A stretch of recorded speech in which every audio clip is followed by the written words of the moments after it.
Welcome back to the Calisthenic Hub, guys. For those who don't know me, my name is Jeff. Thank you for all the viewers and for everybody who's been supporting me. For those new to my channel, thank you as well for tuning in. Today we got a very special guest, guys. If you guys don't know him, do a quick Google search. My boy Brandon Cusco from the WCO. Thank you so much, bro. Thank you. I What's really up? appreciate it. What's up? How's everything, man? Thank you for your time. Going good. Aside from all the COVID stuff happening and people freaking out, it's good. It's the best it can be.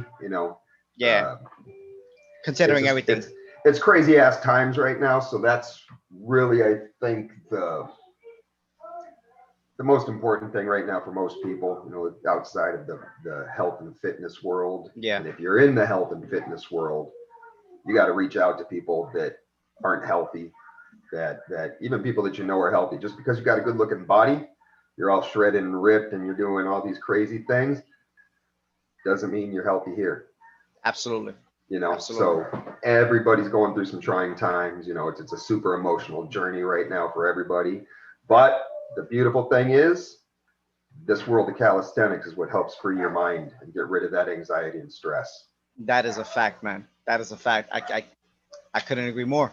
Couldn't agree more. And yeah, I agree. Anyone who is in the health and fitness world, or anyone in general, actually should reach out to anyone who's going through something right now in life. And I'm sure we're all dealing with our own problems, and it's always good to support each other and be there for one another, especially through these times. Totally agree, Absolutely. man. Totally agree. So Brandon, thank you again for your time. I really appreciate that. We want to get to know more calisthenic athletes, and you're a huge leader in calisthenics, being the CEO of the WCO. The WCO is a very well recognized organization. So how about we just kind of dive right in and let's talk about your journey with calisthenics. How did it all begin? I mean, the beginning journey obviously started back in junior high school. Okay. When I was a kid, literally on the PE. It used to be called PE. I don't know what they call it nowadays. I think they just call it gym now. Yeah, gym. Go do some shit, right? It used to be calisthenics. Like, I still remember to this day, our first class was PE class in the morning. Go to the gym, dress out. That's when, I mean, you don't even do that with kids anymore, which, people are going to think, oh, dude, you're weird.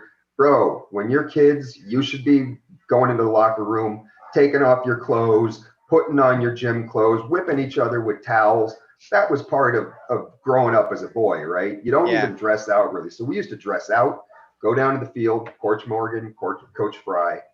They'd pick one person out of the 35, 40 kids that we had in our class, and one would lead it. And it would be, perfectly structured, line up, old school stuff where whatever angle you're standing, you'd see a line this way, everybody's lined up. You stand in front, lined up. You'd overlook, everybody go through the calisthenics routine. Squats, push-ups, sit-ups, go through that, do some running and some sprints. And that was like the first entry into the world of calisthenics. And it used to be calisthenics. All right, guys, time for calisthenics. Right. Then it died out, got to high school sports, focuses on the sports that generate revenue for the schools, which is the footballs and the basketball and baseball. And then the gym becomes for the kids only that are in sports. The rest, PE, is just unorganized crock of shit, right? Yeah. Then it died out completely. And then, one of the wake up journeys for me into the world of calisthenics was almost back into a forced environment. Because after I got out of high school, I went to college and did all that. I wasn't really super into college. Okay. Didn't finish, go to university, did JC, and liked being, had a very entrepreneurial spirit, right? So I started getting into the club world and promoting and met lots of people and blah, blah, blah, blah. And still going to school, working, doing that. Then that kind of like took over. And the fitness didn't exist as a journey anymore. It was just to go to the gym to be yoked. So, no functionality behind it whatsoever. It was just aesthetics, pretty much. Just aesthetics. Here at the club, bro, you want to be the dude that's shredded. You know what I mean? That's the overall perception of health. Right. So going to the gym was just a task. Go, bam, hit some weights, do your thing. Got it. Make sure you're looking good, eat right, then party. So from there, got into some bad shit. um, and then spent a couple years in prison because of that. And then the time in jail was, first year was it was in Brazil, so it was, I had to get adapted to a whole other language and shit like that. Um, but that's really kind of where it snapped back in. Like the only thing to overcome being in a cell and staring at walls was like, fuck, let's hit some push-ups. Yeah. Yeah, I'm gonna do some push-ups. I'm gonna do some sit-ups. I'm gonna start thinking of different ways to do different things because I don't have anything. So, next thing is, what can I use? Okay, books, whatever you have that's added weight, bottles of water, Yeah. you know, that was the thing. Getting Get up on, creative. Getting creative.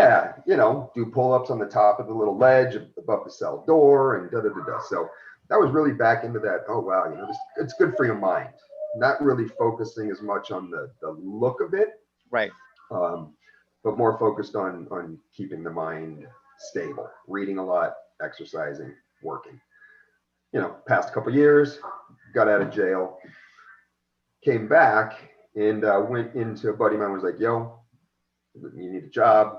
People were like coming back thinking I was gonna be all like PTSD'd out and, fucked up and being in prison for 4 years and some crazy shit. Yeah, Yeah. that's part of my journey. There is the trauma that happens and all that, but that's another story. So got back, my buddy helped me get a job. He was working at MTV, put me on as a PA. And, whoever doesn't know what a PA is, production assistant. So I got to learn some really cool shit. It was hard work, but it was $200 a day. It was like, damn, rock and roll. I mean, but dude, I was like, they would pull up with dump trucks of sand. Yeah. It was for MTV, right? A dump truck of sand pulled up, and you have those little Gator 4-wheel cars with the little bed in it. Yeah. They're like, okay, dump truck can't be over there where they are building this volleyball court, so go take the sand from there and put it there. There's your Gator. There's a shovel. So I was like, dude, shovel, load, go, dump, shovel. So it was strenuous, hard work, but it was like, dude, I was happy to be working. You know what I mean? Manual labor for sure. Yeah. Yeah, getting out of jail, boom, making some money. And then, while I was in jail, I had some ideas on equipment, like a piece of fitness equipment to use. And I was using some archaic thimbles from this thread from the sewing machine place they used to sew wallets. Got home, and after I stopped MTV, I got into the fitness world. My uncle owned a fitness company, makes dumbbells and steel and all that kind of shit. And he's like, my dad told me, go down and see Uncle Bob. He wants to give you a job. I was like, all right. I'm thinking, fuck yeah, Uncle Bob, rock and roll, let's go. Yeah. I dressed up nice, thinking I'm gonna be a sales dude. Walked in there. Uncle Bob looks at me and goes, bro, what the fuck are you wearing? I was like, I'm coming. Ready. To work in the office. Like, I'm ready to go. Give me the phones. He's like, no. Go out in the back, talk to Juan, get your steel toe shoes on, get your shirt on, get your work pants on, your Dickies, go out there and work. I was like, oh, bro, what? Like, you just threw me on like moving, unloading containers and lifting steel and putting weight stacks together. He used to build all the weight stacks that went in like every machine on the planet back in the day. Okay. So I'd be out there, I used to have to take 10-pound plates, boom, boom, boom, guide rod, test them, boom, boom, boom, test them, band them up, lift them off. And, it was great for the mind. Then after a few months, he saw that like, yo, he's into it. Put me in the office sales. Then I ended up becoming the VP of the company and just crushing it for him. Nice. And then, some family issues with the new wife that he had came in, and a bunch of stuff turned to shit. And my part of the company was like, bah. So I was like, all right, I'm out. And I started working for a buddy of mine that has this gigantic website for fitness equipment. And at home sales, did a lot of military sales. And that I had a daughter and I was raising my daughter at the time. So like the fitness thing kind of was not as, it was important, but I couldn't do it because I was just so overburdened, didn't have time is always the excuse. I could have stayed up 45 minutes later. I could have got up earlier, but I didn't, right? And I kind of, left that world to really get back into, focusing on sales and making some money, supporting my family. But then I was talking to my buddy that owned the company. I was like, yo, bro, I have an idea. And at this time, we had just done, I was already in the health fitness industry for about 9 years at that point with my uncle. And I was like, dude, I have this idea for this product that is insane. And a year prior, this company called TRX. I'm sure you know what TRX is. Yeah, I was looking at that up. The cross core. Yeah. Yeah, dude, that's pretty Uh-huh. genius, man. So, we had seen TRX and we went to the trade show and these people were around this booth like, oh my God, this is the greatest thing since sliced bread. And I was like, bro, it's a couple straps and fucking handles. Like this is, I was tying bed sheets together and holding on to them and doing pull-ups and push, in jail. And that builds And some good forearm strength too. hell Cause yeah. what? And Randy, the guy that created TRX, Seal, genius idea. The guy marketed beautifully Yeah, and yeah. it works extremely well, but it leaves out, in my personal opinion, that whole range of motion, number one, of the instability of movement of that transverse plane, right? Where Okay. most people have that lack of stability is in the rotational or transverse plane of movement. And that's where because everybody focuses on frontal and sagittal, right? Nobody talks about or plays with instability on the transverse plane. So I was like, bro, you got to check this out. So he's like, all right, put it together. I said, it's better than TRX, blah, blah, blah. I was like, put one together and let me see it. And JP at that time, he was a bodybuilder dude, 6 feet, 235, meathead, Massive. just big, strong dude. And I was like, all right, do it. So I went and, I was already in the industry, so I still had all my contacts. I was like, all right, I'm gonna go have my buddy put this pulley housing together for me. I'm gonna go get this. And I started putting this together, got some handles, blah, blah, blah. Brought him over to my house. I was like, all right, try this thing. And I did it. And at that time, we didn't have a locking mechanism to stop the pulley wheel. It was completely unstable all the time. And bro, he got into a push-up. He's like, I got this. And literally flipped right out of it, fell on his ass. He was like, bro, this thing's crazy hard, but it's so much better. So I was like, he's like, let's start a company. I was like, all right, cool. He ended up, I quit working for him. He invested, came up with cross-core, then it, did our iterations, went for our patent, and I had to lock the pulley wheel in order to get the patent, right? And there's a purpose behind that because it does remove the instability of the pulley, which gives people more stability to progress up to the level of pulling the pin, and that's what the terminology was, so you get that. So I did that. Company started at my garage, literally started putting them together by my hand. Then my jiu-jitsu instructor, he moved here. A friend of mine moved here from Brazil. I had a jiu-jitsu school at the time. I was like, bro, you teach, live at my house, help me put things together. We'll just kind of do this. You build it. I'll support you at the school. Boom, started building it in the garage, progressed. And then a company called Mad Dog Athletics ended up buying the company. They're the guys that created spinning. They ended up, put a deal together. They bought the company. They took it over, the royalty deal. And about a year before that happened, I was at a trade show, the Fit Expo, with my buddy Freddie George and Bobby from MMA Worldwide. It was like the MMA section. And then Freddie was like, yo, you got to bring this shit to the trade show and, bring them, sell them, put it up and get people to use it. So I did that. And then at that time, I was there and these guys walk up. Two of them was Frank Madrano and Warren Lai. And like, bro, can we do some pull-ups and some stuff on the bar? Because I had like this pull-up bar system. Cool. So they're like, we did some muscle ups. And I was like, oh, wow, that's pretty damn crazy. That's some calisthenics right there.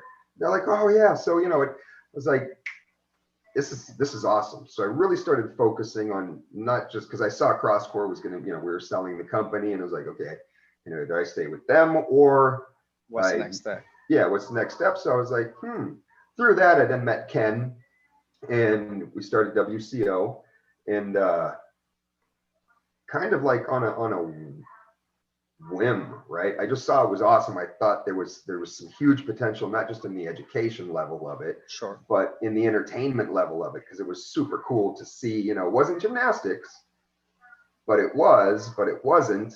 And this was still super fresh. I mean, this was, the West Coast, although we had calisthenics way back in the day, then you had you guys on the East Coast doing some mad shit, right? And then the Russians got involved, and then I hadn't really seen the Russian stuff, but I had seen some of the New Yorks, especially Ed and Bar Stars. Everybody knew who Bar Stars was, and I was like, oh, but it was such a cool like vibe, right?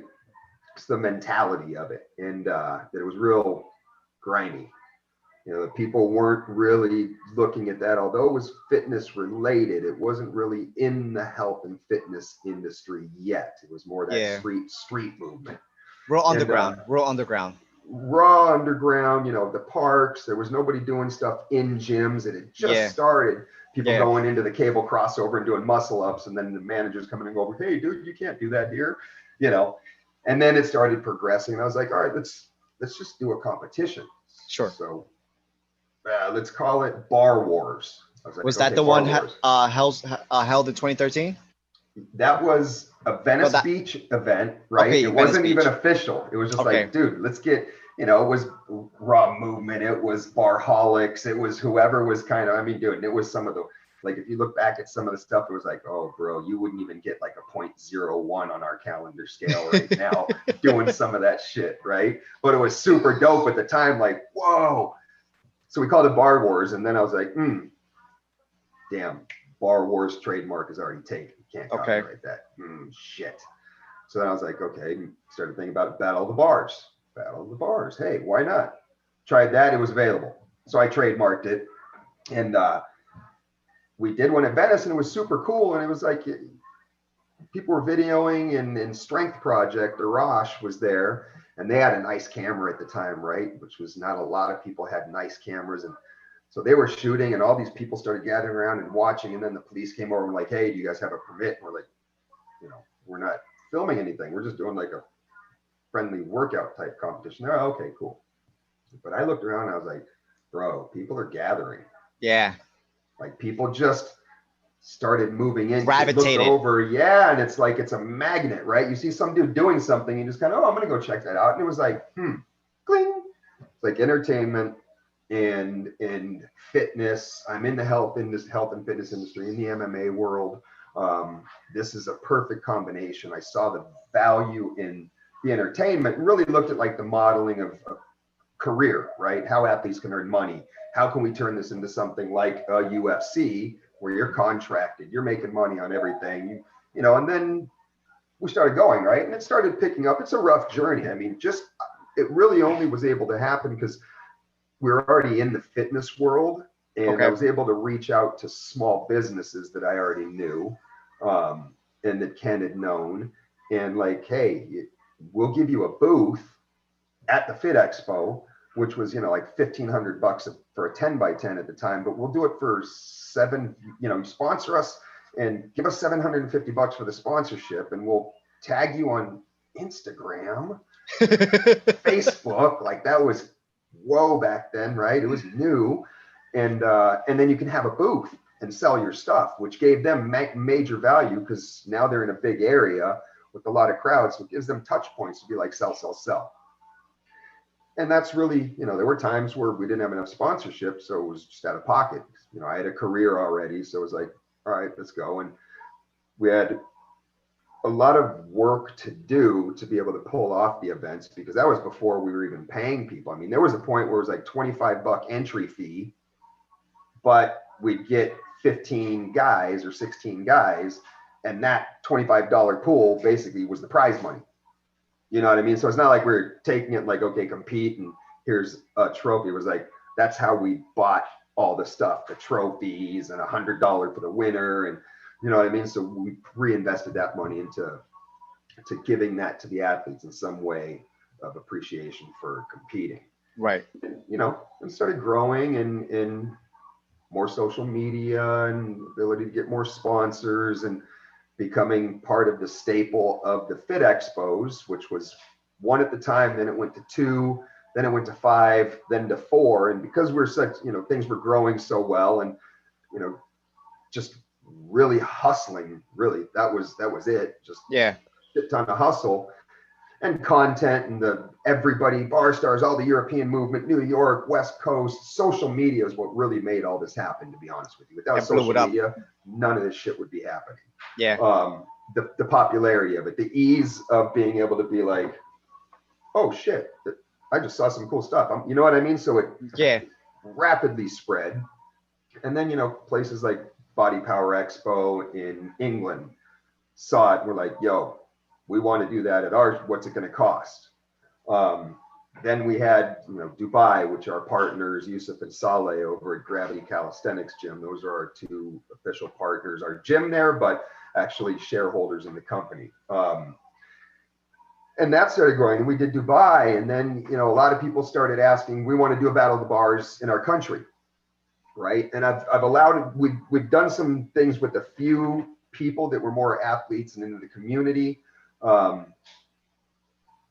And that was good, but it wasn't something that I really wanted to do because it makes me nervous taking everything that we've invested our time and money into and allowing somebody else to kind of run it. And if shit goes south and it doesn't go the way we do it, the heat's going to be on us. Like, bro, I didn't get this, I didn't get that, or it wasn't like you guys do it there. So it was more along the lines of like bro deals, like, hey, let's do it because it'll be good for you guys. We can get into that country, we can create some noise. 2021, that's not happening. Nobody's doing a Battle of the Bars. And outside of us, and there's some serious requirements behind it. Now, if you want to do that. Yeah. And that's only, because this is a business. And that's a lot of what people don't understand is this is a business.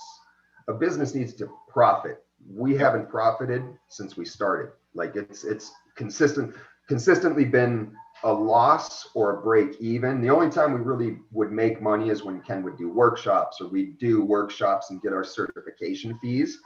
But it's not a lot because we pay our coaches too, make sure their travel and they're getting paid for their services.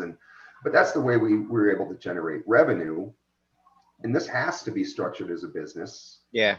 And, a lot of people are like, oh, you're making money. Well, we're not making money yet. My goal in 2021, after this disaster, if we can get it back to there, is to make money with the goal of athletes being paid first. Then whatever's left over goes back into the corporation because I want to get athletes money. Everybody needs money right now.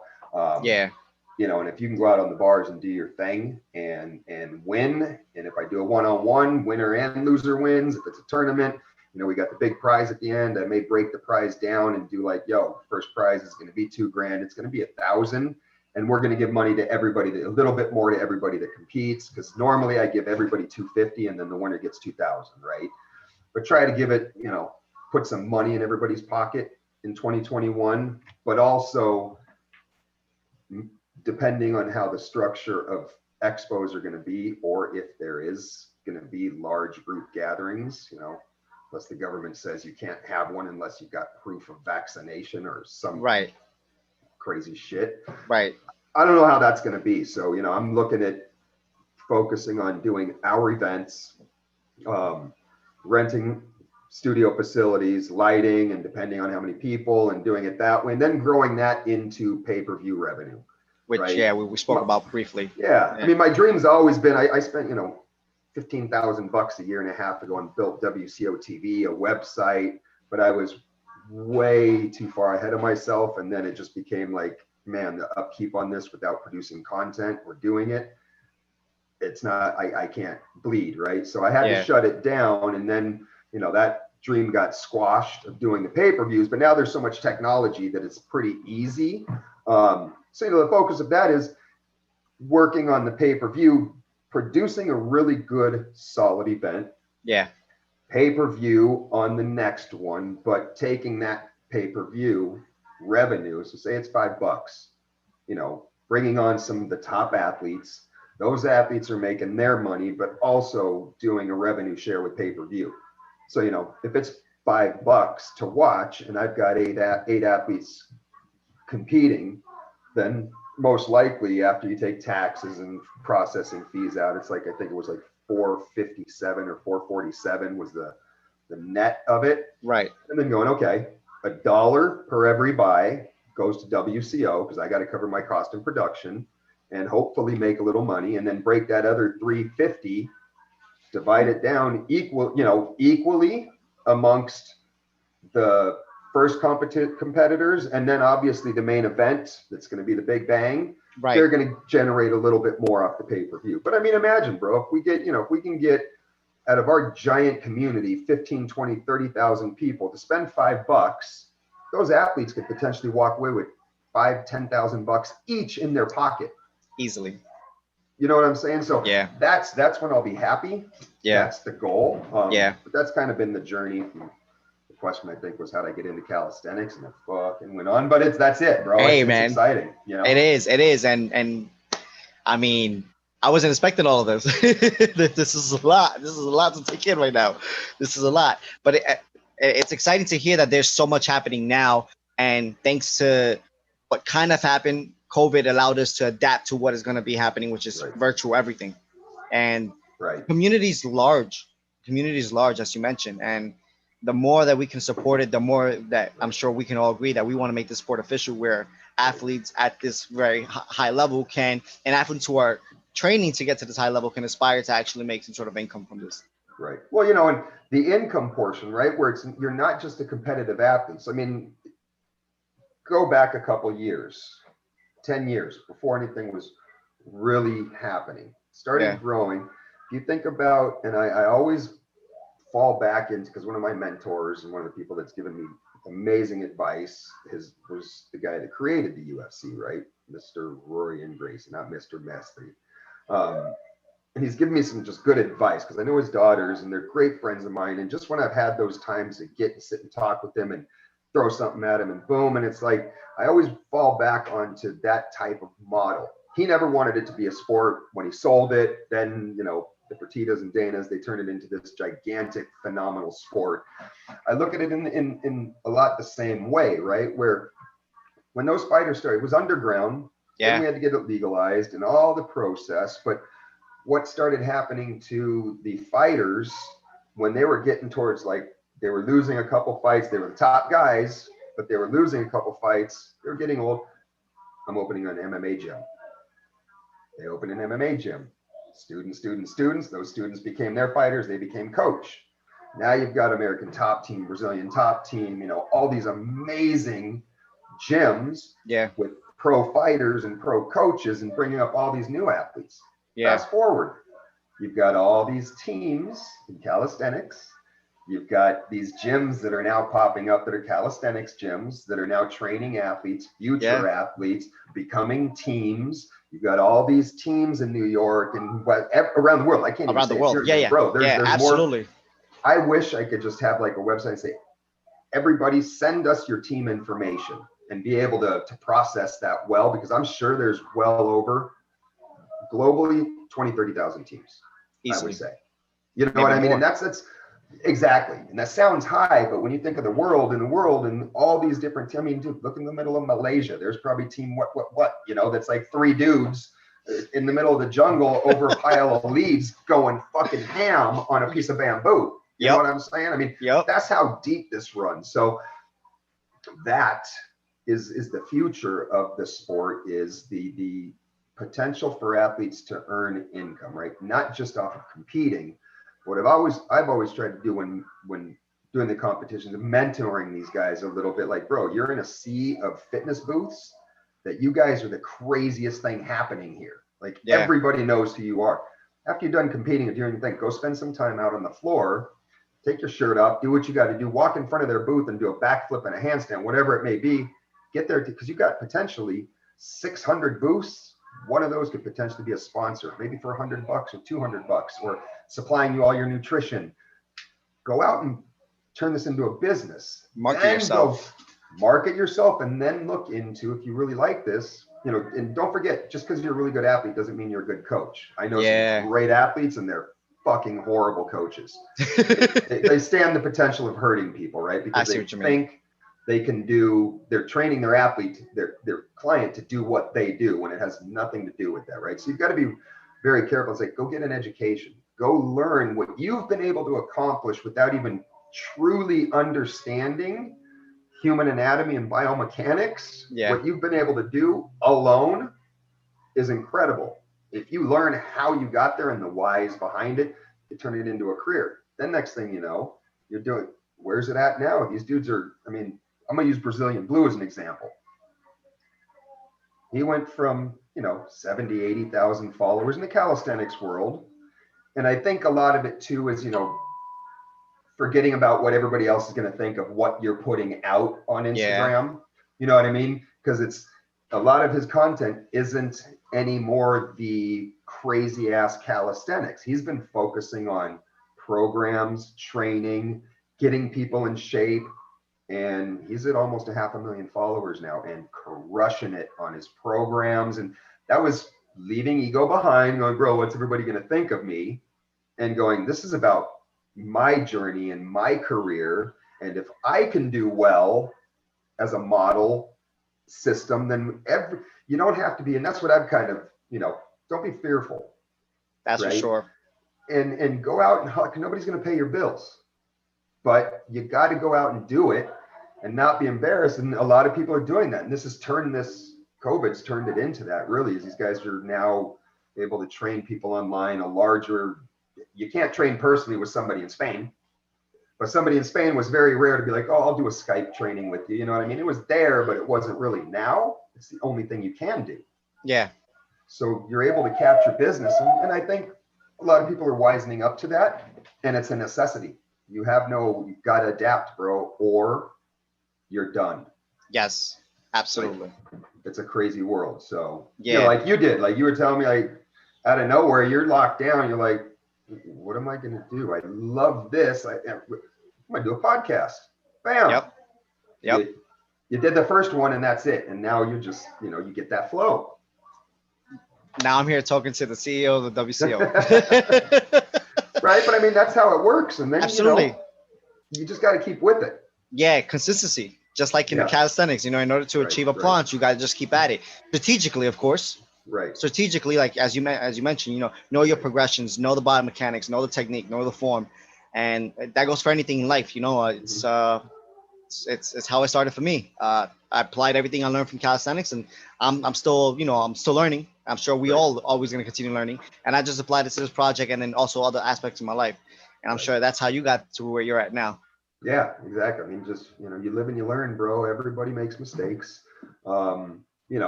Walking down the street, you wouldn't look and be like, yo, that dude's an ex-con that, spent 4 years in probably one of the worst penitentiaries on the planet in Brazil.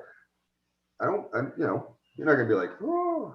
Yeah. So it's not just about appearance, it's about what you learn. Yes. I have a thing being, I hate to say ex-convict, because you're not an ex-convict. You did your time. You're not a fucking ex.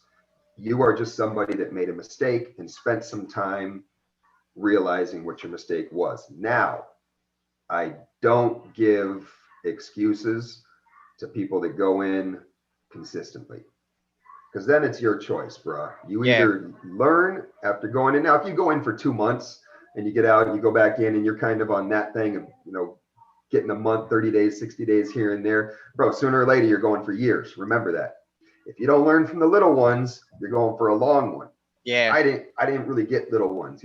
I got arrested when I was a kid, but it was like, curfew, and they'd get you and your parents would pick you up 2 hours later. I never spent time in jail my entire life. And boom, it was a 4-year sentence. Take out the whole sentence. End of story. In literally South American prison. Don't even know the language. Boom. Yeah, that must have been tough, man. I mean, it sucked. Absolutely. And it was super hard. Yeah. But you adapt, bro. And that's, realize your mistakes, focus on what you can achieve in life, read a lot, and have more motivation to be good than think about the quick return, right? Drug trafficking is about money, period. Yeah. That's what I was doing. I was selling coke. I was trafficking coke, and that was big money. So I was into it for the money. But you learn, and now it's not, money. Yeah, when I had CrossCore, did all that. I had a lot of money. Now I don't really make as much money now. And now we're all screwed. Life savings is going down the tubes. It's all, we got to live in a house. I got to support a family, and still doing some, some training and stuff, but that wasn't my whole income. Right. So, it's you can't, if you make mistakes, you got to learn from them. And how do you learn from mistakes? Like yesterday I was talking, I have these online things that I do for Matthew McConaughey's foundation, the Just Keep Living Foundation. Because we do, Yeah. it's after school programs. Normally, 4 days a week, I'm going to different schools in LA, doing workouts with them. And I'm constantly at a different school after school. 1 day a week, they do workouts with me and we do body weight. I'll take some of the guys, taking Tatted, Jarvis. Those are two people that need a big shout out to. Because without Andrew Jarvis and Chris Muscle Up Jarvis and Tatted Strength, like none of Battle of the Bars would even happen.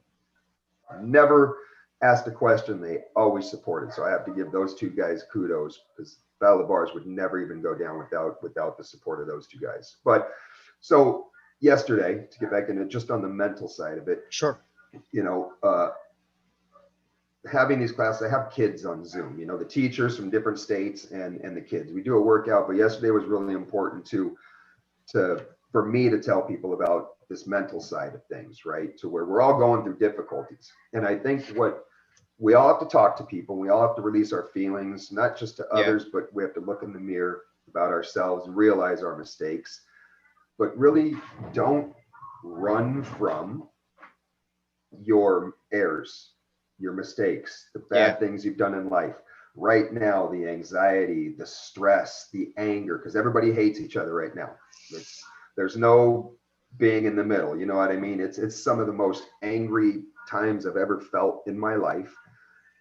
But take all that stress, anxiety, and anger and embrace it. It sounds kind of weird, right? Because the more you run from it, the more angry you're going to get, the more stressed you're going to get. If you embrace the evil, it gives you the opportunity to learn from it. Okay. Right? Fair enough.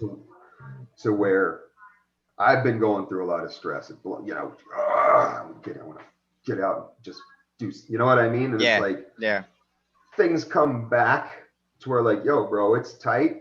I could easily drop back into the game. It's one phone call and, I got 50, 100 grand sitting in my doorway and we're doing some crazy shit again. Right. Embrace it. Because the minute you let it take over your thoughts is when you make the mistake. Is the minute you go out and do something stupid, or the minute you blow up on somebody in the store or on the street, or the minute you lose your mind and you yell at your husband, your wife, your sister, your brother, your mother, your father, whatever it may be, right? So it's like, if you're always harping, I say embrace it. Once you embrace it, you can fucking choke it out. Yeah. Understand it, grow from it. So everybody out there right now that's going to watch this, even me included, every day I'm still learning. So embrace the struggle and get rid of it. Know that it's always going to be on your shoulder. You got to control it, right? And that's the beauty of calisthenics, because it's that self-defining portion of it. Yeah. It's the challenge and it's the humility it brings you. That's for sure. And we leave everything on the bars. And it humbles your ass real quick. Absolutely. You know what I mean? Oh, I got this. Oh, I thought I got that, and you don't even come close to it, and it gives you like man, this is something I really want to get into, and it frees your spirit, it frees your mind, it's good for the body and the soul. And I think, and you don't need anything. You know what I mean? Calisthenics to us, a lot of the street workout community is muscle ups, 360s, backflips, all the crazy shit, right? Calisthenics, yes, that's calisthenics. But don't get it twisted. It's not. Calisthenics is body weight movement. Whether you're pulling yourself up on a bar in one pull up, don't worry about the crazy stuff. Push, pull, squat. You know what I mean? That's all you got to do. The primitive movements. Yep. And you're done. And it's liberating. Absolutely. So, Yeah, it sure is. I mean, I'm sure all of us can remember the same feeling from our first pull up to when you unlock a freestyle move or you unlock the static move. It's the same euphoric moment, the same dopamine that goes to the brain, and become addicted to it. And it really is somewhat of an addiction, although it's a healthy addiction. Sometimes healthy addictions can be bad, don't get me wrong. If that's all you do is calisthenics, you're going to drive yourself crazy. You're not going to have a job. You know what I mean? You still have to balance things out, but it becomes that addiction to just have fun. What did you do when you were, regress when you were 5, 6, 7, 8 years old, 9, 10. What was your favorite shit to do, bro? It was the monkey bars. It was That's climbing up exactly stuff and jumping off the roof. just And being active and stuff. Yeah, just going out there and doing what a kid does. I mean, this is exactly what I told my friends. That calisthenics is so much fun that it doesn't feel like a workout. You sometimes you literally get lost in your workout. Sometimes you, I'm not gonna lie, right, I've been known for overtraining. Sometimes it's like, oh man, it's 3 hours later. I'm still out here. right. Maybe And we should. that's what you got to really focus on too. Like, because it is so fun, you're just like 3 hours later, you're going, oh, dude, that can fuck you up too. Because Yeah, that ultimately can hurt your ability to progress because you're constantly overtraining and yeah, you're always wondering, bro, I train 3 hours a day and I still can't get this. It's like, pump the brakes, for make sure. sure your training focus is your training focus. And then when you just want to go out, it's like, having that piece of cake. You have your freestyle workout day, but your focus days.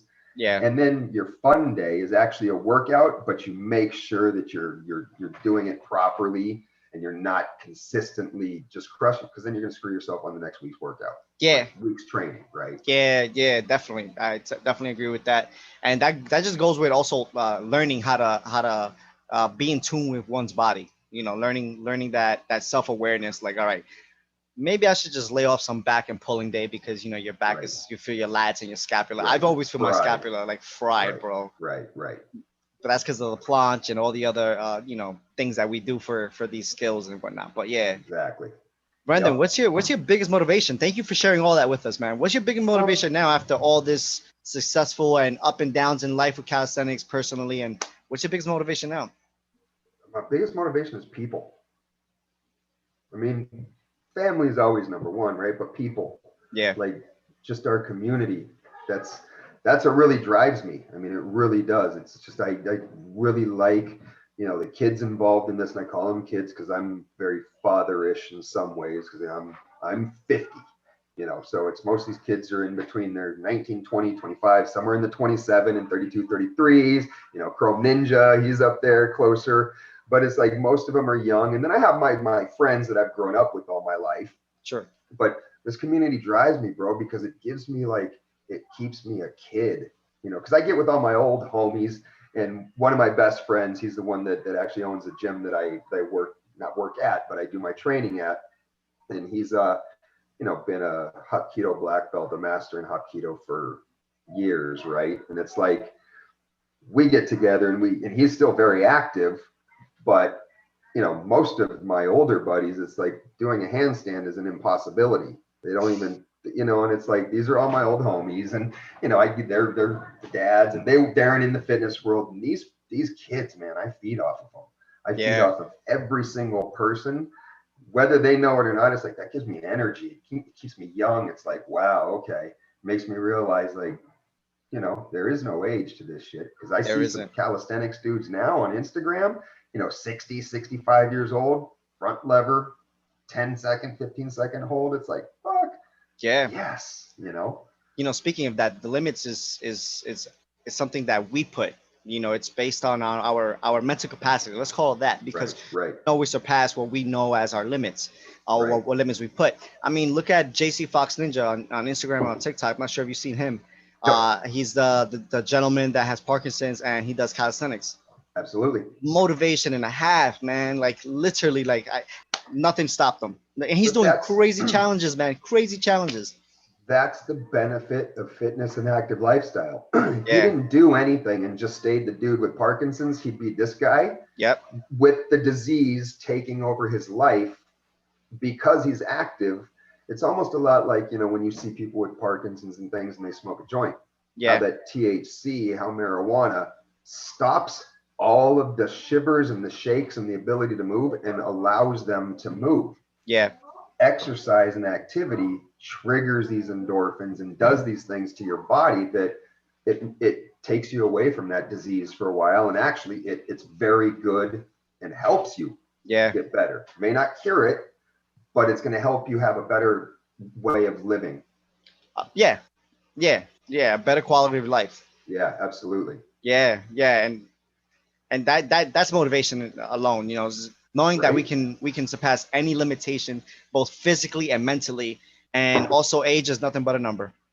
No, Age is absolutely nothing not. but a number. I And mean, ability is nothing but a number, or is nothing but a scale, right? I like that. One of my clients, 2 years ago, a friend of mine handed her off to me because he just couldn't figure out what to do with her. She's 40, no, she's 51. I got her at 49. Okay. Grew up with scoliosis, has 3.5 toes on one foot, 7 fused vertebrae in her in her lower lumbar, 3 fused in her neck. She's sideways, her neck's like this. She has zero mobility in her neck. Couldn't do a squat, not even a body weight squat. She has not COPD, but she has difficulty breathing with her lung capacity. Was going to doctors and all this shit. I took her over and kind of scared her like in the beginning, but I had her doing very different things. 2 days ago, she PR'd with 6 times 105-pound bench press, Jeez. 95-pound back squat, full back squat, Nice. right? Nice. I have her doing agility stuff, all kinds of crazy, crazy things. But this is a woman that couldn't move, that was afraid to go walk down steps. I mean, I've got her, doing 10-inch vertical jumps onto a pad where she couldn't even get her toes off the ground. That's what I'm saying. Your ability is here. If you have a physical ailment, look at the dudes that are paralyzed from the waist down, that are in wheelchairs, that Yeah. are doing some crazy stuff. Yeah. There's physical limits. I don't even want to call them disabilities because that's such a negative word, Sure. because you're not disabled. You're limited to certain capacities of movement, but your mind is never limited, period. So what you imagine you can do, if you can't move your legs, but you can do pull-ups, what happens next? You start doing pullovers and coming back down off the bar with the wheelchair on your legs. You know what I mean? And then those Seen limits that. become like, boom, right? Flags with wheelchairs. I Planches. mean, planche wheelchair, handstand presses. It just changed everything. So there's your physical ability is limitless because your mind. Yeah. And you can achieve greatness with limitations that you think you have. Just try it. Just progress. Just do it. Everybody has the ability. Just do it. Like, there's no better experience than actually getting out there and living it and doing it and going through the movement. Yeah. Our And that's bodies why are they meant to made move. Yeah, and that's why they made hundreds of millions off that statement. Just do it. Yeah. We're still giving them credit. We're still giving them credit over And they're here. still making money off of it. So I Yeah, mean, it's a good it slogan. is. It's a good Yeah, slogan. It's a good mantra. Just do it. Like, exactly. just Don't be afraid, bro. Just yeah, go. yeah. And Just go. something that I've learned too is, like, no matter what program you buy, no matter how many tutorials you see online, if you don't do it, you're not gonna learn it. No matter how many ebooks you get for free, tips, and everything. No, just do it. You're gonna Yep. figure it out. The things are gonna help you. I'm not saying don't get that and don't Right. get the structure, but if you don't do it, if you don't apply it, and you're not consistent with the Right. application, then Right. yeah, Go out and invest. Absolutely. Like you're yeah, saying, go out and invest in good programs, whether it's a WCO program, a ThenX, a Bar Stars, a whatever, a West Coast Warriors program. A lot of people are coming up with stuff. You have to get, which I'm gonna plug our stuff, BP Method. We're launching a whole new website, color grading system. It's gonna be sick. Pretty soon, y'all know about it. But don't just get ours. Don't just get certified with WCO. Go get certified and learn other methods, because everybody's going to have something different. I learn constantly from other people. yeah, A true master is forever a student. I mean, if you think you know everything, bro, someday you're gonna get slapped upside the head with some knowledge that you were like, what? that's for sure. So it's educate yourself. But if you're going to do that, buy programs, because programs are good to buy because it helps you learn structure. People are putting good programs together. I mean, you just look my board back here. I've got structures. I've got books of different structures and workouts, and you learn how to do things. Why are you adding a cardio in with this set of movements? Why do you train prime movement muscles on this day? What are you doing? What's the relationship between all of these, connecting this level to this second level up here, and why is this in the middle? So there's a lot to learn, and you can Yeah, absorb it. yeah, But like you said, if you're buying a bunch of shit and you're not doing it, you're just buying a bunch of shit. yep. And we are known to be consumers, especially in the American Oh, market. and dude, the way these click funnels and drip things, the way these people are doing things are ingenious because it like gets you like, you show all this great stimulating video, and you're like, I oh, need only that. 12.95. I want it. I need it. And then 3 weeks later, you're like, oh, shoot, I forgot to use. You know what I mean? Yep. Or you get into it, but it's like it just drags you into that click, click, click, click, click.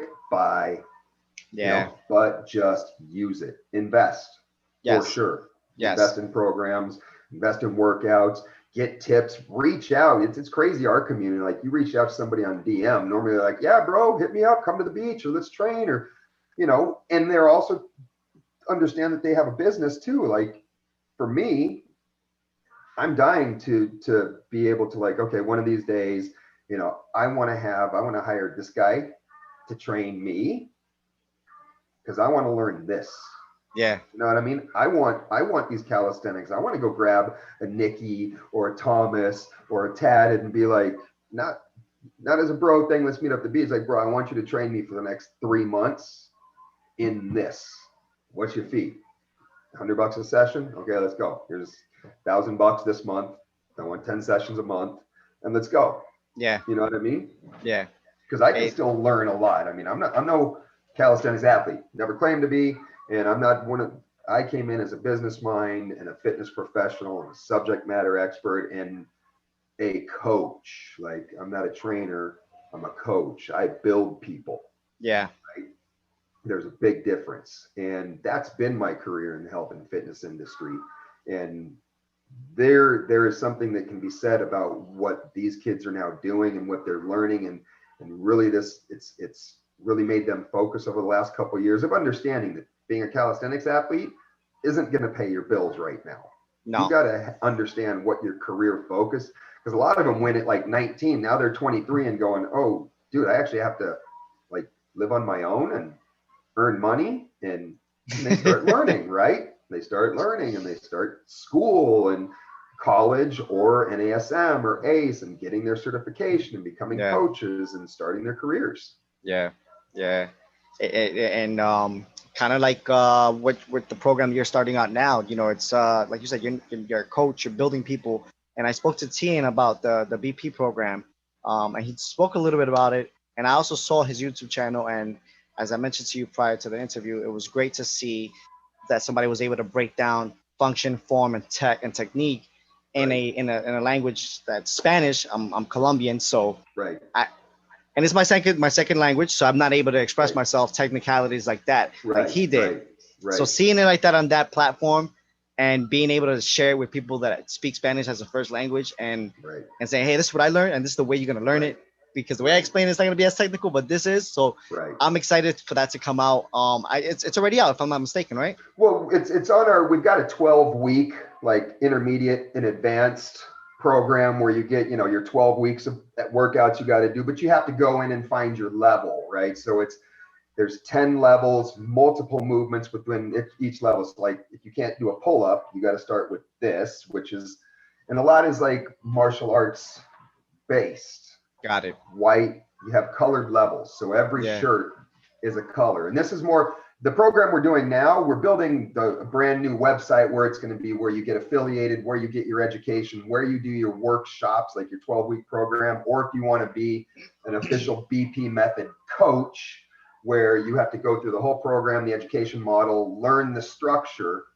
Because the thing that's missing for calisthenics, right, in the fitness world is, and this is the big dream, and I don't want to water it down or make it seem quirky, Okay. but if anybody knows what like Les Mills is and body pump and all these group training workouts that you go to these massive gyms and you have waiting lists to get in, that's what I want calisthenics to be, to where you're walking into the gym, you're going to your BPM class, and it's exactly kind of what you see. It's a structured workout, but then we have the freestyle days where it's, you go and enjoy playing on the bars, right? Yeah. You're still getting that workout in, but it's a structured program. So you come in, you test in and find your levels. So when you walk into a martial arts studio, you walk in and at any given time, you're going to see a white belt, a blue belt, a purple belt, a brown belt, black belts, all different levels of those belts on the mat, normally at the same time, training with each other,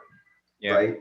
But the only way to differentiate them, aside from visually going, oh, that guy has zero technique and that guy is just rocking, but you don't know where they actually are in their level unless they have a belt on, right? So you can say brown belt, 4th degree or 3rd degree brown belt or a white belt. And that's the whole point of the coloring system. Yeah. You walk to the gym, you test in, you get your color. So whenever the coach is there and you start your class, you know your white shirts versus your blue shirts versus your green shirts versus your red shirts. You know what their level is visually. Everybody can see and help each other. And then you level up. You take your test. And if you test up, you get your next shirt level. If you don't, you stay in your color zone. You know, until so it's super structured, and that's where we kind of want to take it to where it becomes that, you know, when you walk by your local big box gym, your UFCs or your Equinox, and there's that calisthenics rig right there, and the zone is taped off, and you got people, you know, just a whole group of people just doing some really cool shit, you're going to want to be part of it, right? Yeah. Calisthenics is the best way to do it, to be honest. It's way more fun. It's a lower investment cost. It's just a rack. You can add things in, bands and, you know, things like that. Rings and stuff. And stuff like that. But, you know, 2 wood weight treadmills, you can outfit an entire calisthenics gym. Yeah. You know I mean? As far as investment costs, is definitely cheaper. You only need people at most. And a really like a full calisthenics rig is a couple $1,000. Yeah. All you need is space in that rig, and you're done. You can invest 10 grand in a calisthenics full setup, and not just the rig. I'm talking a bunch of P-bars, parallettes, rings. For 10, 15 grand, you are crushing an entire gym. All you need is the space to now utilize it. Yeah. It's the lowest cost of entry into anything. And that's the goal, is, you know, to be able to generate revenue like that, to where our affiliations are growing and our education structure and putting it all online. Because right now I can't go, you know, we can't travel to Peru or Europe for a week because it's a full week program. So, you know, the biggest focus is going to be anywhere in the world is easy to get to Guatemala. The gym there is all set up. It's, you know, the color systems, how it's been run for the last couple of years is already there. Yeah. So that's going to be the hub for the education, where you fly into Guatemala, you spend a week at Calis Bars at the gym there, you learn the structure, you learn everything, you go home, get into your gym and do it. And right now, the only way to really teach people also is digital. Online. Yeah, for sure. So until that time, you know, but that's the what goal. we're doing on the education level. That's awesome. That's awesome, man. Yeah, great stuff you guys are doing together. I love the program. From what I heard of it and from what I've seen already on his YouTube channel, it made sense to me. Yeah. So big ups to you guys for doing that. Yeah, very dope, very dope. Absolutely. What let's dive a little deeper into your overall journey. What would you consider the biggest challenge or obstacle in your whole calisthenic journey? Right now, the biggest obstacle is entry to mainstream. And that 100% is due to finances and doing it properly, in a proper way.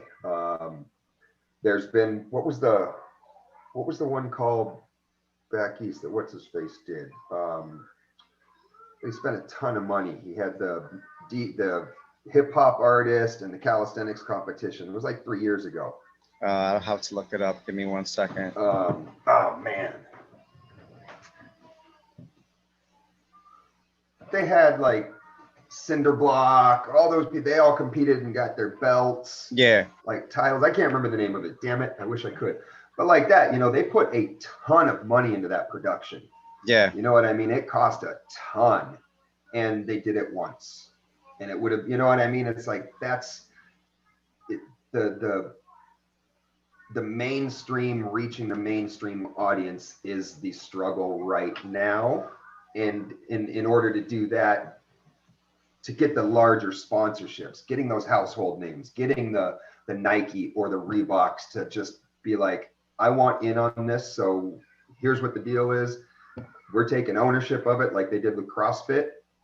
And every athlete is geared out. You know what I mean? It turns into that $1 million sponsorship level where it can really go into the household domain, like an American Ninja Warrior, something like that. That's really the biggest obstacle right now to grow the sport. Yeah. Globally, to make it a viable path of income, is that mainstream audience. Right now, it's the social media audience, right? Because it's cool, but it's not those people that see that. They may forward it to their buddy, like, dude, look at this, is the craziest shit I've ever seen. And it's the craziest shit they've ever seen, but they don't go, I wonder if I can watch a competition of people doing this, right? That's not even in their head until it becomes like, bro, that next, you know, that crazy stuff, dude, they're doing a competition. It's called whatever. Yeah. Until it gets to that point, that's when the struggle it'll still be a struggle, but it'll be a lot easier. Mainstream audience, getting sponsors to believe in it. That's really the biggest struggle I'm at right now. Yeah, yeah. Hopefully, we get to see it into some sort of X Games or evolve into its own type of what I'm going to call it, element of sport, competition. Right. It would be awesome. It would be awesome. I was looking at how the Olympics wouldn't be a good fit to it. I know prior to it, I was saying we should get to the Olympics, but now I'm on the fence now, because then it would get very structured, and we had the conversation prior to this, and I think Right. you made a lot of sense when X Games would be a better fit for it due to the extreme nature of calisthenics. Well, yeah, I mean, so there's a couple ways, right? If the Olympics would be phenomenal. Remember, that's only once every couple of years. Yeah. It's that athletes don't make money off the Olympics. Ask any Olympic athletes. I know a whole bunch of them. I know a few gold medalist Olympic athletes. Yeah. They lose money in the Olympics. That's just bragging rights. It's bragging rights, and you can say, I'm an Olympic medalist. That's gigantic because it's the oldest known. It's sports at its purest. Yeah. From the beginning of time, that was how we competed physically. So now, if it's going to be, I would think it would be awesome to be in the Olympics if, and only if, it wasn't run by the gymnastics committee, right? Because then it can't be structured near gymnastics. It has to be something very similar to how street skating is now part of the 2021 now Olympics. Yeah. You know, you got SLS, you've got all these street leagues that they brought the athletes and the leagues together. They said how to do it. It's basically that same format. It's now just an Olympic sport run by the IOC, the Olympic Committee, but it is done by the structure that they currently have. The one they created for the sport. Yeah. Yeah. It's like you can't tell people that are doing, you know, a kick flip to this, to that, oh, no, you can't do those anymore because that's not considered. You know what I mean? You can't change it. So if it was something like that we got to the Olympics and it was there as an overall group and committee of people, the Calisthenics Club come together and go, these are what we think the global rules should be. Yeah. The judging system and pointing system. And then if that, based on the people that are part of it, that get it, write and schedule the rules, and then it's just in the Olympics as how we want it. Yeah. I'm cool with it. Remember, that's only once every 4 years. Right. And Right. you're constantly working towards that, right? But the fit that I do see better is being an X Games module. That you're not just going to see dirt bikes and this and that. We are part of, because it fits the b-boyish, the street, the aggressive side, the you know, it's not tennis. Yeah. You know, gymnastics, and I will say, bro, there's no other people on the planet that are in better shape, pound for pound, for their ability than gymnasts and calisthenics athletes. Agreed. Right? Because they are pulling Olympic level moves without hundreds of $1,000s of training and gym time. Yeah. So they're Olympic level athletes, but they're not gymnasts. So you don't see, you know, ex-felon gymnasts. You don't see sleeve tatted up gymnasts, because it's still that very niche market of you're raised in gymnastics. Like you start gymnastics at 5 or 6 Yeah. and you don't stop gymnastics. And it's a torturous way to raise a kid. It is a very hard thing for a child to go through, and then to have Olympic dreams, man. Like you look at people like Simone Biles and those girls that are doing, some of the craziest shit I've ever seen on bars and floor, and the guys too. But your dream is to do it in college and hopefully you go to the Olympics.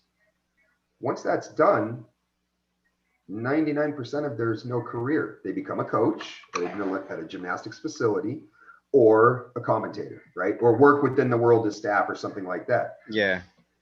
So you got to, X Games is something more to, you don't have, normally you're not a sponsored athlete if you're a normal gymnast, but if you're in the X Games world, you know what I mean? You start getting, full teams of calisthenics teams getting Monster Energy sponsors, Bang Energy sponsors, Red Bull sponsors, bro, you go down to the Red Bull training facility in Santa Monica, it's just full of crazy cool stuff. Like that's, the athletes go there every day and their coaches are there training and teaching them. And, that's all they do. They go to the gym, train, get taken care of, and go practice their sport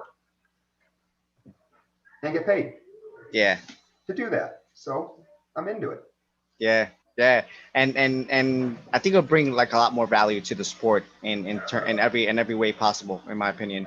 Because like I started thinking about it, like it'd be great to get into the Olympics because bragging rights, right? Calisthenics got it. We're in there. We're in the oldest comp in the world. Great. But like a massive audience. Right. So it'll attract attention. But then as far as the year to year comps, I think X Games is where we should be at, or something along that line, where maybe create our own. Right. But yeah, I totally agree with that, and I can't wait to see that in the future, man. I can't wait to see that in the future. Could you imagine having like a calisthenics comp at like these tours or these X Games tours where, because it's always different. You have skating over here, you have dirt bike and BMX over here, but the calisthenics area in that whole tour would be banging. But it's the same thing. It would still be this. It's just like a battle of the bars, competing, winning, and I ultimately would like to imagine Staples Center, Madison Square Garden. I was just thinking that, man. Madison Square Garden, bro. 30,000, 40,000 people, and the calisthenics rig is like the boxing ring. And it's oh man, I picture it. I'm already picturing it. We're speaking into existence. That's for sure. Because our energy is vibrating even from where we're at so far away. So that's the we're connected. There's some synergy here. There's definitely there's definitely a connection. Man, thank you so much. What's the future like? I know we've spoken about like this, but what do you really see in the next 5 years for the sport? Because it's grown a lot in the past 10 alone. No, I do.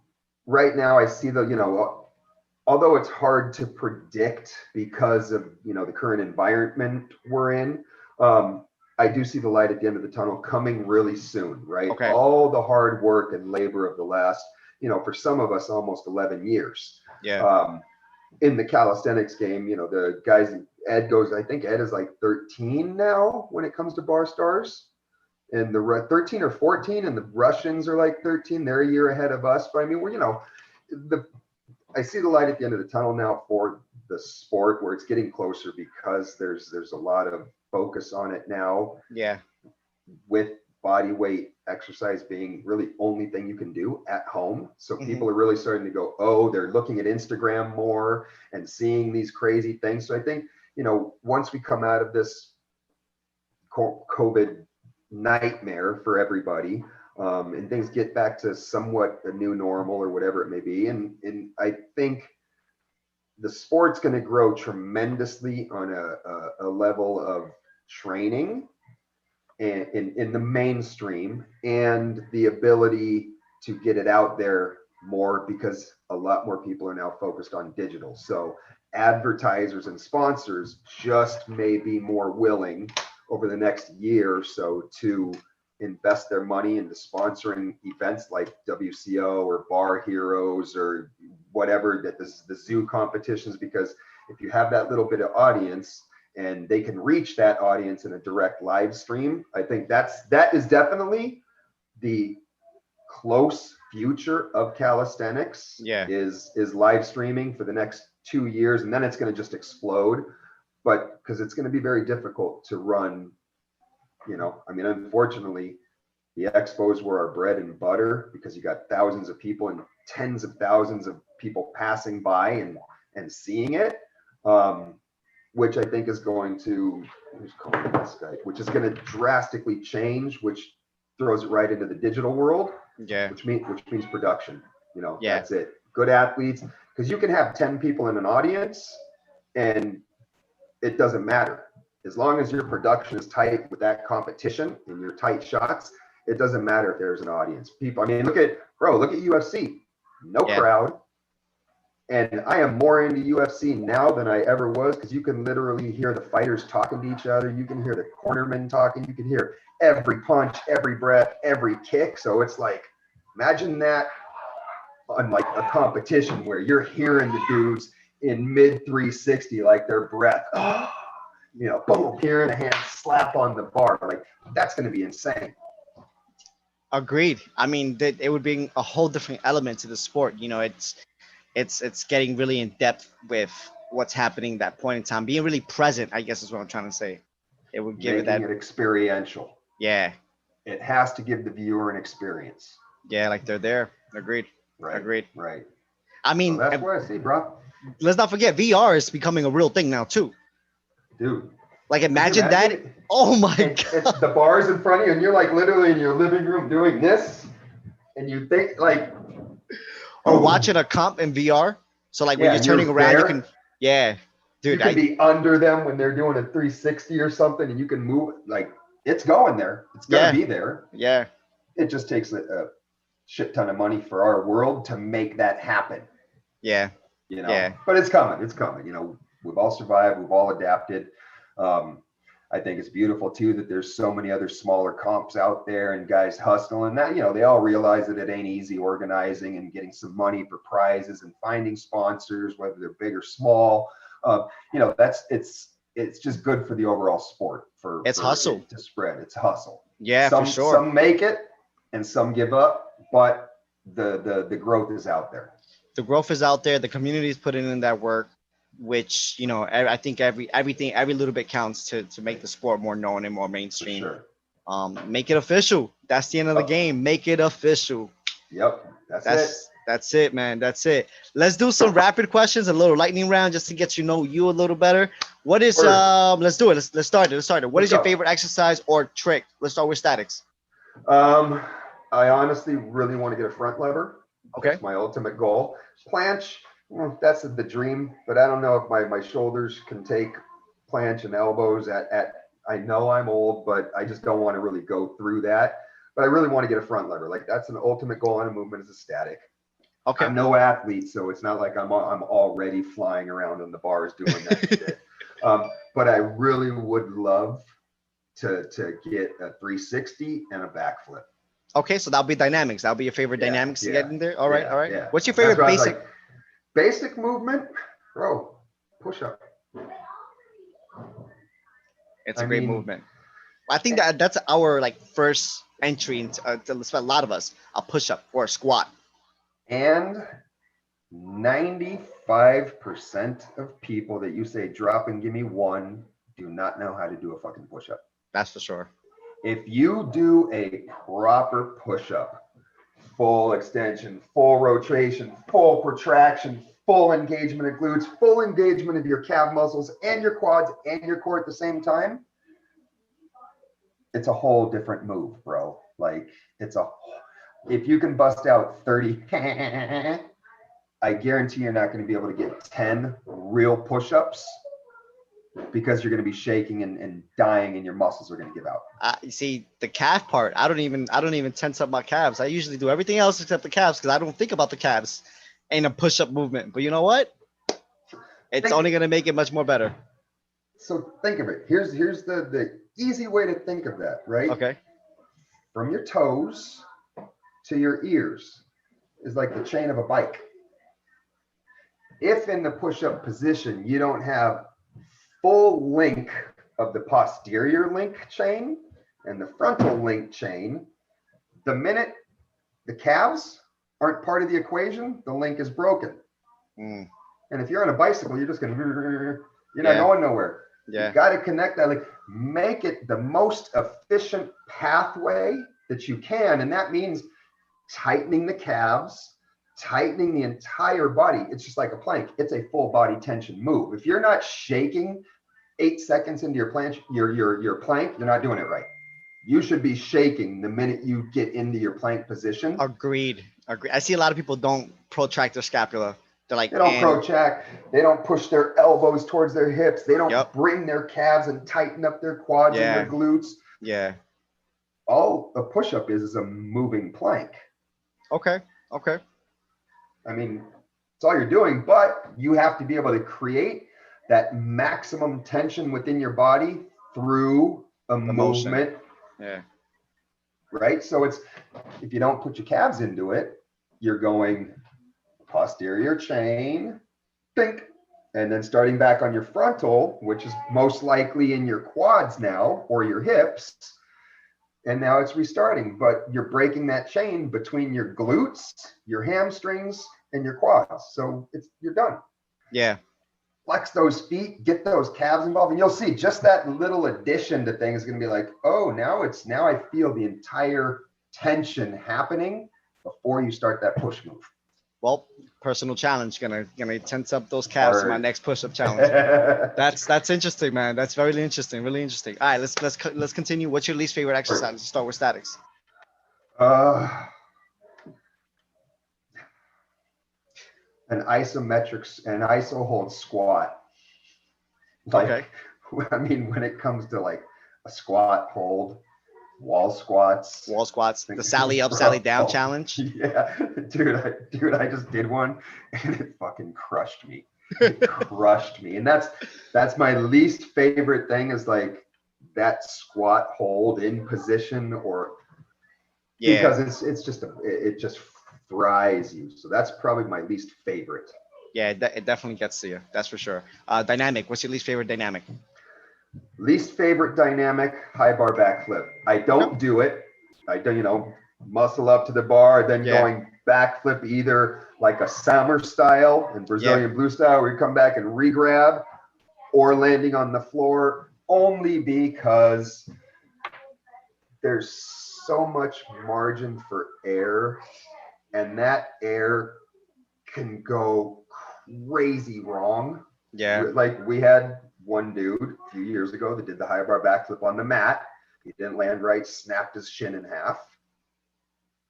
Broke his leg in half. And then, if you do it and miss, you come on your face. I love it, but until we have a little bit better safety standards to where our floor padding is a little bit better, and things, those are just the two that, it's not that I don't like them, they just really scare the shit out of me. They're worrisome. I'm never going to do it, but as an organizer, it worries me, because the last thing I want, bro, is to see these dudes, because we're in a dangerous sport. I don't care what anybody says. This sport is crazy dangerous. When you really watch what these dudes are doing in the element they're doing it on, parks, concrete, bed mattresses, bro, miss. Yeah. Like, you can die in this sport. I hate to say it, but that's for sure. There's a risk of death. So especially in the freestyle element, bro. Yeah.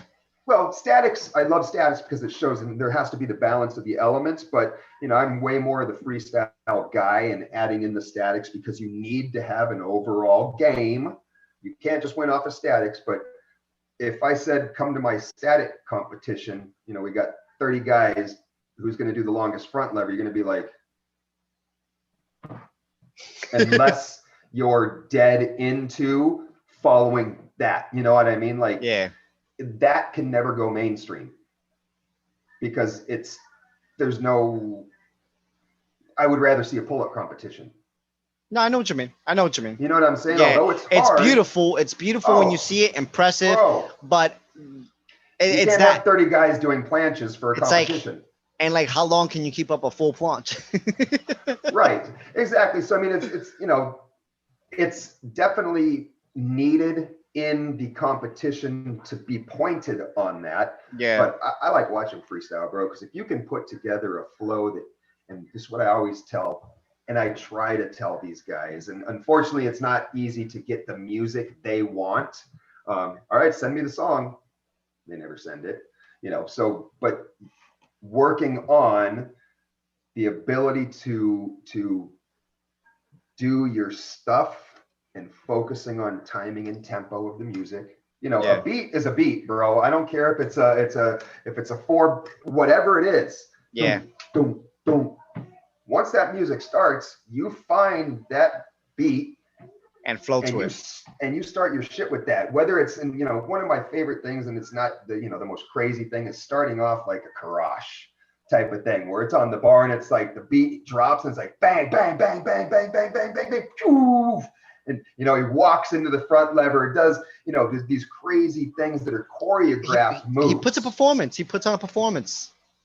And exactly, he knows what he's going. A lot of the guys go into, dude, I know my flow that I'm going to do, but it's like music starts and they don't even think about the music. Put the performance together.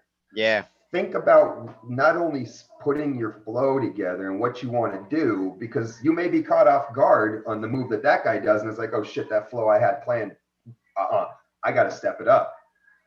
Instead of going more difficult, play that chess match. If you go out and you have 1,000 people watching and judges, and you just sit there under the bar, beat drops, you figure out that tempo, and you come up with a just crazy intro routine, to a dynamic, to a static, to a backflip, to a high five someone in the crowd, bro, people are going to shit themselves. Yeah. Yeah. And then you engage in the crowd too. I mean, come on. Right. Yeah. Yeah. So yeah. that's where that's what That's needs to be done. Yeah. The showmanship. Absolutely. Yeah. Right. Yeah. And bring a Cali little more. Fit, like Cali Fit Millie, bro. He Yeah. always comes with the shit. He doesn't always win, but he comes with some of the heat and entertainment and excitement that that gets the crowd riled up. That's what it is. That's what it is. What's your least favorite basic exercise? Running.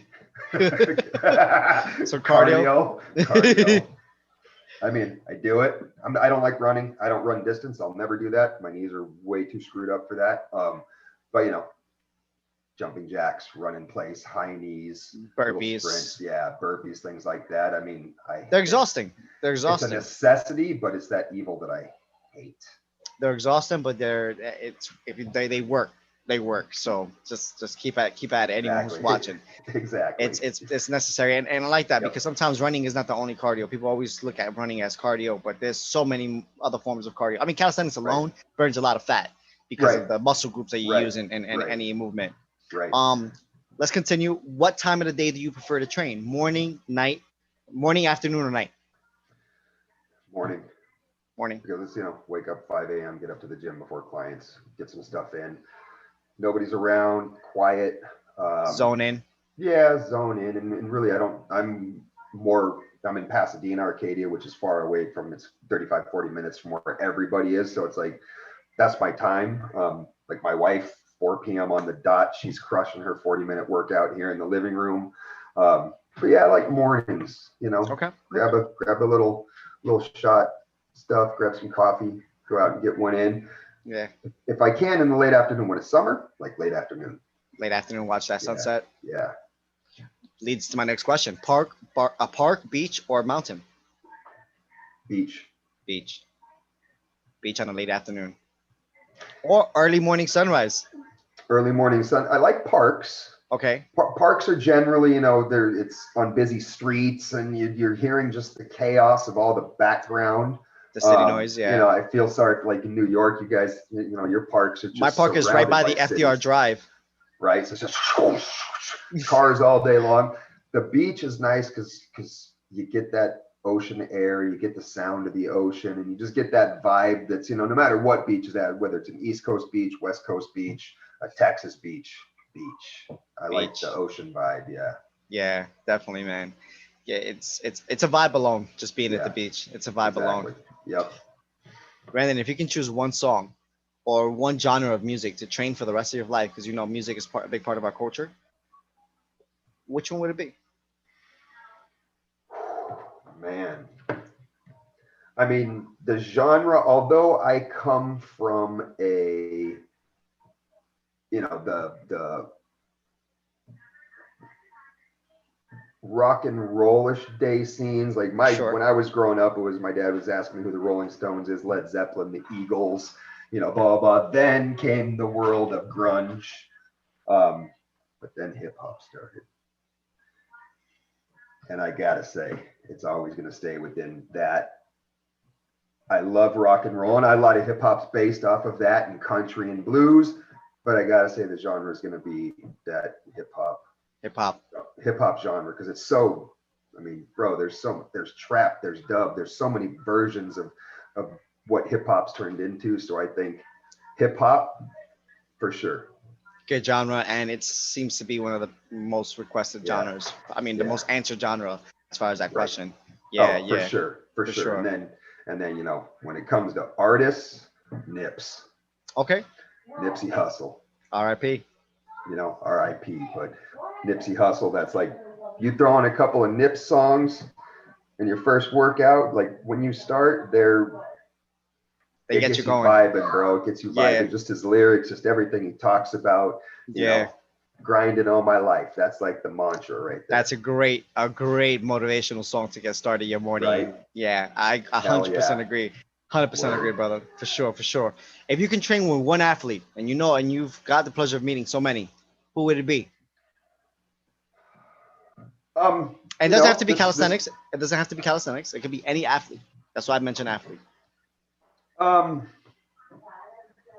one I would say I like maybe train with Brendan Ian Bendejo. He's a buddy of mine. He's a former NFL player, Okay. bowl winner. Just because of that aspect of the football grind.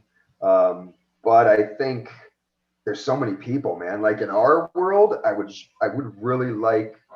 Although Jarvis is my homie and the my left hand and right hand in many ways, like I would love to be trained by Jarvis because he knows a lot and his handstand game is it's ridiculous. His knowledge in inversions is crazy. Um, and then I mean, really in that game, you got the great athletes, but I think just for I want to build a perfect handstand, Yeah. Jarvis. Okay. All right. All right. All right. Fair enough. Fair enough. Well, Brandon, thank you so much for your time. Thank you for sharing so much with Absolutely, us, and thank bro. you for trusting me in doing this project with me. I really appreciate that, man.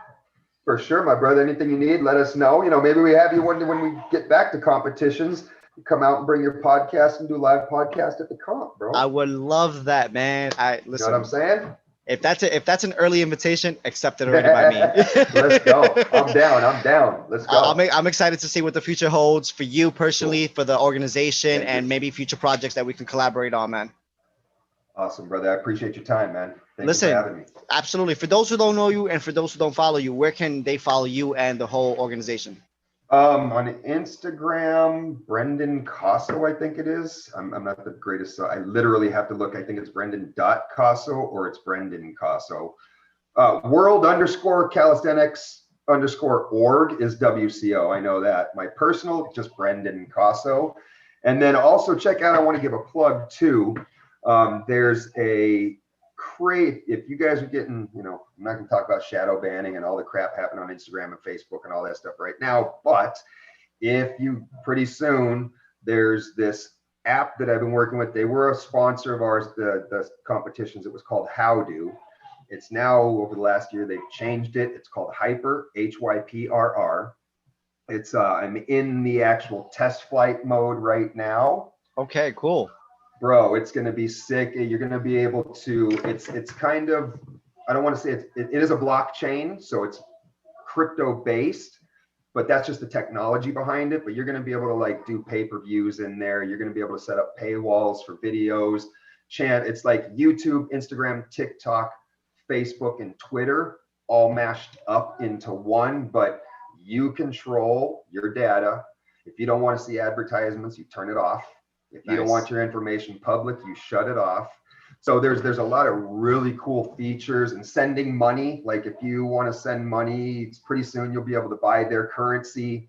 And then if you want to send a friend money in Colombia and they don't have Venmo, they just get a Hyper account They set it up and they then get a Hyper Visa card, and you could send them tokens and they can just withdraw to use the credit card. So it's super dope. It's on Android right now. If you guys want to go check it out, HYPRR. iOS is in test phase and it'll be launching, I think, in a month and a half, pretty sure. Or you can go to just hyper.com, hyprr.com. Check it out, because they're going to be one of our lead sponsors in the future in the digital world. So everybody check it out, and we're going to really be pushing for people to move over to that platform pretty soon too. Awesome, man. I'll be sure to check it out myself. I can't wait to see more comps. I might be over there soon and doing some podcasting myself. So let's go, bro. They might see me. They might see me on the Hype app myself. Hey, Jeff from the Calisthenics Hub. Tell you, bro. Tell you. Go to hyper.com and start a profile and put it up, because the ease to live stream. You can live stream straight in Zoom. You just put the Hyper link in and it'll stream. Yeah, bro. Whoa, so you can be on Zoom right now streaming this into your Hyper channel. That's amazing. That's amazing. Getting some raw footage. Game changer. Yeah. Well, thank you for sharing. Cool, brother. Guys, I'll be sure to put the links in the description for you guys to follow and support my boy, the whole calisthenics movement. As we know, we're trying to make this sport official, and together we can do this. We have to unite. We have to support each other, one another, whether it's local athletes, whether it's local organizers. But the point is, let's support each other to move this to an official sport. Absolutely. If you guys like what we're doing, be sure to subscribe, follow, share, and comment. It helps out the channel. And as I mentioned, supporting other athletes, supporting another community, another person in the community. So let's keep on growing together and make this sport official. I'll see you guys in the next episode of the Calisthenics Hub. Thank you, Brendan, so much. All right, brother. I'll see you. Have a good one. Likewise, man. Likewise. And thank you so much again, man. I really appreciate that.